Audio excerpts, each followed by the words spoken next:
Assalamualaikum warahmatullahi wabarakatuh.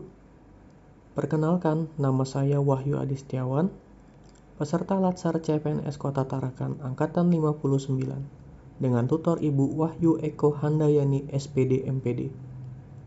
Kali ini saya akan memaparkan workbook mengenai nilai-nilai dasar ASN. Mari kita simak. Baik, kita mulai. Yang pertama adalah 7 alasan rasional tentang pentingnya pelayanan prima. Yang pertama adalah kepuasan pelanggan merupakan sarana untuk menghadapi kompetisi di masa yang akan datang. Yang kedua, kepuasan pelanggan merupakan promosi terbaik. Kepuasan pelanggan juga merupakan aset terpenting. Lalu, kepuasan pelanggan menjamin pertumbuhan dan perkembangan organisasi. Kemudian, pelanggan akan makin kritis dalam memilih produk atau jasa. Pelanggan juga akan puas, kemudian akan kembali. Yang terakhir adalah pelanggan yang puas mudah memberikan referensi. Selanjutnya adalah 4 hal fundamental dalam pelayanan publik. Yang pertama adalah pelayanan publik merupakan hak warga negara. Kemudian pelayanan publik diselenggarakan dengan pajak. Pelayanan publik diselenggarakan dengan tujuan untuk mencapai hal-hal strategis. Kemudian pelayanan publik memberikan perlindungan bagi warga negara. Berikut adalah konsep responsibilitas dan akuntabilitas. Responsibilitas adalah kewajiban untuk bertanggung jawab yang berangkat dari moral individu, sedangkan akuntabilitas, kewajiban untuk bertanggung jawab kepada seseorang atau organisasi yang memberikan amanat. Menjaga keseimbangan antara akuntabilitas dan kewenangan, melaksanakan tugas dengan jujur dan bertanggung jawab, menerapkan prinsip disiplin dalam bekerja, menggunakan barang milik negara secara bertanggung jawab, berintegritas tinggi dalam bekerja, merupakan peran saya untuk menciptakan lingkungan akuntabel. Dalam sinergi perilaku kompeten, terdapat 3 aspek yang perlu berkesesuaian. Peserta pelatihan bersinergi dengan para praktisi di kantor, dan fasilitator terlibat secara intensif dalam proses belajar dari uji coba, belajar dari penelaah, dan belajar dari praktek. Adapun potensi keanekaragaman di lingkungan kerja, yang pertama adalah perbedaan pandangan antar individu.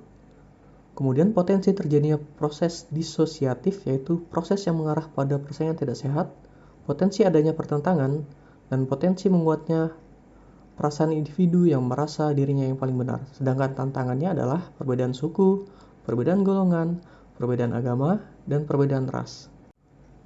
Organisasi adaptif merupakan organisasi yang memiliki kemampuan untuk merespons perubahan lingkungan dan mengikuti harapan stakeholder dengan cepat dan fleksibel. Terdapat 9 elemen budaya adaptif, atau yang disebut dengan The Adaptive Culture Framework, yang perlu menjadi fondasi ketika sebuah organisasi ingin mencapai organisasi adaptif, yaitu yang pertama adalah purpose, yang kedua adalah cultural values, yang ketiga adalah vision, yang keempat adalah corporate values, yang kelima adalah corporate strategy, yang keenam adalah struktur, yang ketujuh adalah problem solving, yang kedelapan partnership working, dan yang kesembilan adalah rules. Selanjutnya, apa itu berpikir kritis dan berpikir kreatif? Berpikir kritis adalah kemampuan berpikir dengan rasional dan melihat permasalahan secara objektif, sehingga hasil yang akan diperoleh tidak bias dan sesuai dengan kenyataan yang ada. Sedangkan berpikir kreatif adalah cara berpikir yang dimiliki oleh seseorang dengan tujuan untuk menciptakan ide-ide atau hal-hal yang baru atau berbeda dari yang lain. Berikut adalah penerapan budaya adaptif.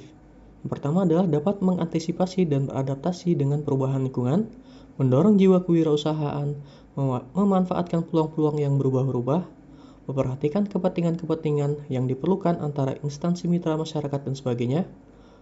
Yang terakhir adalah terkait dengan kinerja instansi. Selanjutnya adalah tantangan praktek Wall of Government. Yang pertama adalah kapasitas SDM dan institusi kapasitas, di mana SDM dan institusi yang terlibat dalam WOG tidaklah sama sehingga terjadi penggabungan SDM dengan kualifikasi yang berbeda. Yang kedua adalah nilai budaya organisasi. Terjadi penggabungan organisasi dengan nilai budaya yang berbeda. Yang terakhir adalah kepemimpinan yang merupakan kunci penting dalam pelaksanaan WOG. Sekian pemaparan workbook nilai-nilai dasar ASN dari saya. Mohon maaf apabila ada salah kata. Terima kasih telah menonton. Wassalamualaikum warahmatullahi wabarakatuh.